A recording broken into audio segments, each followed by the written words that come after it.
વાત કરીશું હવે સુરતના નાસિરનગરમાં ડિમોલેશનની।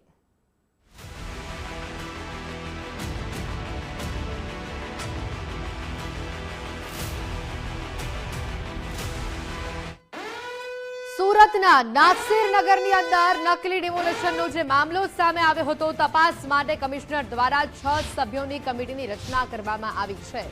ઝોનલ ચીફ આશિષ નાયકને અહેવાલ સોંપવા માટેનો આદેશ કરવામાં આવ્યો છે। 16 જૂન સુધીમાં સંપૂર્ણ અહેવાલ રજૂ કરવાનો રહેશે। સ્થળ પર હાજર અધિકારીઓની ભૂમિકાની પણ તપાસ કરવામાં આવશે। ડિમોલેશન સમયે કયા કર્મચારીઓ ત્યાં હાજર હતા તેની પણ તપાસ થશે। તપાસ કમિટી દ્વારા તથ્યલક્ષી નિષ્પક્ષ તપાસ કરવામાં આવશે। તમામ કામગીરીનો વાસ્તવિક અહેવાલ રજૂ કરવાની સૂચના આપવામાં આવી છે। તપાસ કમિટી દ્વારા તથ્યલક્ષી નિષ્પક્ષ તપાસ કરવામાં આવશે અને આ ડિમોલિશન સમયે સ્થળ પર કયા અધિકારીઓ હાજર હતા, તેમની કયા પ્રકારની ભૂમિકા હતી તેને લઈને પણ ઊંડાણપૂર્વકની તપાસ કરવામાં આવશે। સુરતના નાસિરનગરમાં નકલી ડિમોલિશનનો જે મામલો સામે આવ્યો હતો, તપાસ માટે કમિશનર દ્વારા 6 સભ્યોની કમિટીની રચના કરવામાં આવી છે। હવે આ કમિટી દ્વારા ક્યારે રિપોર્ટ બનાવવામાં આવે છે, ક્યારે તપાસ કરવામાં આવે છે, ક્યારે આ રિપોર્ટ સુપરત કરવામાં આવે છે અને ક્યારે હવે તેના પર કાર્યવાહી થશે તેના પર સૌ કોઈની નજર છે। પરંતુ હાલ તપાસ થશે, કમિટીની રચના થશે આવું કહીને લોકોને આશ્વાસન આપી દેવામાં આવ્યું છે। ઝોનલ ચીફ આશિષ નાયકને અહેવાલ સોંપવાનો હાલ તો આદેશ કરવામાં આવ્યો છે।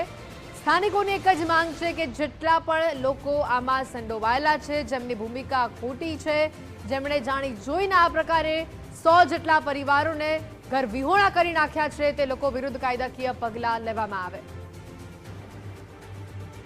રાકેશ બ્રહ્મભટ્ટ અમારી સાથે સંવાદદાતા સીધા અહીંયા જોડાઈ ચૂક્યા છે। રાકેશ, જે પ્રકારે સુરતમાં જે ડિમોલિશન થયું અને જે આખો મામલો સામે આવ્યો, હવે કમિશનર દ્વારા કહેવામાં આવ્યું છે કે તપાસ કમિટીની રચના થશે અને ઊંડાણપૂર્વકની નિષ્પક્ષ તપાસ થશે।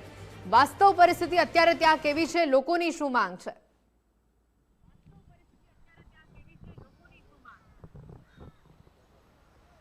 બિલકુલ, આજે નાસિરનગરના કથિત નકલી ડિમોલિશનને આજે 15મો દિવસ છે અને 15 દિવસ જેટલો સમય થઈ ગયો હોવા છતાં પણ હજી કોઈપણ પ્રકારની જે તપાસ સમિતિ દ્વારા છે તે અહેવાલ રિપોર્ટ રજૂ કરવામાં આવ્યો નથી કે આ અંગે ફોડ પાડવામાં આવ્યો નથી।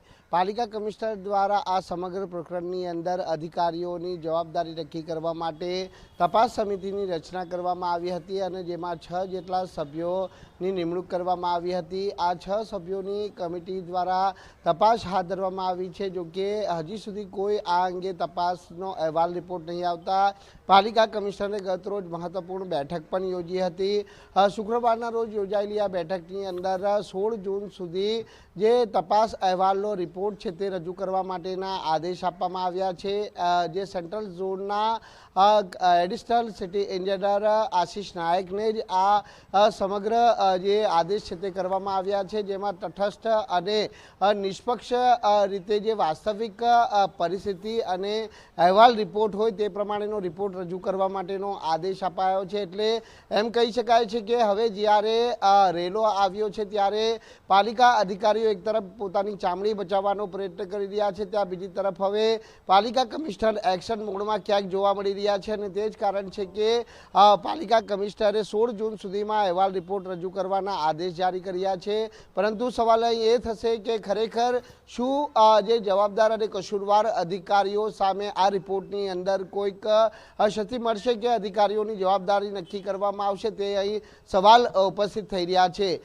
કથિત નકલી ડિમોલિશન મામલે જે પ્રમાણે જે જિયાંગ શિવરામજીવાલા અને સુજલ પ્રજાપતિ સહિતના જે અધિકારીઓ ત્યાં ઘટના સ્થળ ઉપર જે તે સમયે મોજૂદ હતા, 30મી મેના રોજ જ્યારે આ કથિત નકલી ડિમોલિશન યોજાયું હતું ત્યારે આ ડિમોલિશન વેળાએ આ તમામ અધિકારીઓ ત્યાં હાજર હોવા છતાં કહ્યું હતું કે પાલિકા દ્વારા આ ડિમોલિશન કરાયું નથી, માત્ર ડીમાર્કેશન અને જે ખુલ્લો રસ્તો કરવાની વાત હતી। એટલે ડિમોલિશન કરવા માટે જે પાલિકાના કોન્ટ્રાક્ટર પાસે મશીનરીઓ પણ મંગાવવામાં આવી હતી. જોકે આ કોન્ટ્રાક્ટર તેજુ રાજપૂત પણ છેલ્લા 14 દિવસથી ભૂગર્ભમાં ઉતરી ગયો છે, એટલે તેજુ રાજપૂતનો મીડિયા અથવા અન્ય કોઈ સંપર્ક ન કરી શકે તે માટેનો પ્રયત્ન પણ અહીં ક્યાંક કરવામાં આવ્યો છે.